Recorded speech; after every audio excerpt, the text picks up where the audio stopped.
একে একে বন্ধ হয়ে গেছে বড়পুকুরিয়া তাপবিদ্যুৎ কেন্দ্রের ৩টি ইউনিটই। এতে লোডশেডিংয়ের কবলে পড়েছে দেশের উত্তরাঞ্চল। মঙ্গলবার সকালে বিদ্যুৎ কেন্দ্রের প্রধান প্রকৌশলী মোহাম্মদ আবু বক্কর সিদ্দিক জানান, সোমবার রাতে টারবাইন নষ্ট হয়ে যাওয়ায় ২৭৫ মেগাওয়াট ক্ষমতাসম্পন্ন ১ নম্বর ইউনিটে বিদ্যুৎ উৎপাদন বন্ধ হয়ে গেছে। এ নিয়ে ৫২৫ মেগাওয়াট ক্ষমতাসম্পন্ন ৩টি ইউনিটই বন্ধ হয়ে গেল।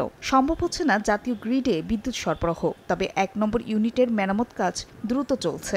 ১ সপ্তাহের মধ্যেই ইউনিটটি চালু করা সম্ভব হবে বলে জানান তিনি। বড়পুকুরিয়া থেকে জাতীয় গ্রিডে সরবরাহ বন্ধ হওয়ায় বিদ্যুৎ বিভ্রাট বেড়েছে উত্তরাঞ্চলে, যার প্রভাব পড়েছে শিল্প খাতেও। দ্রুত সমাধান না হলে বড় ধরনের আর্থিক ক্ষতির আশঙ্কা তাদের। বিদ্যুৎ আসলে এরা কিছুক্ষণ থাকি যায়, অন্তত মনে করেন তো না হলেও ১-১.৫ ঘন্টা নাই।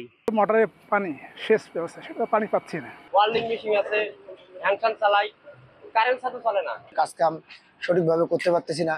সময় মতো আমাদের লোকজন নিয়ে আমাদেরকে বসে থাকতে হয়। ছোট্ট মিলের জন্য শ্রমিকেরাও ঠিক মতো কাজ করতে পারতেছে না গরমের জন্য। চলতি বছরের ১৬ অক্টোবর বিদ্যুৎ কেন্দ্রটির ৩য় ইউনিট এবং ২০২০ সালের নভেম্বর মাস থেকে ২য় ইউনিট বন্ধ রয়েছে। সময় সংবাদ, দিনাজপুর।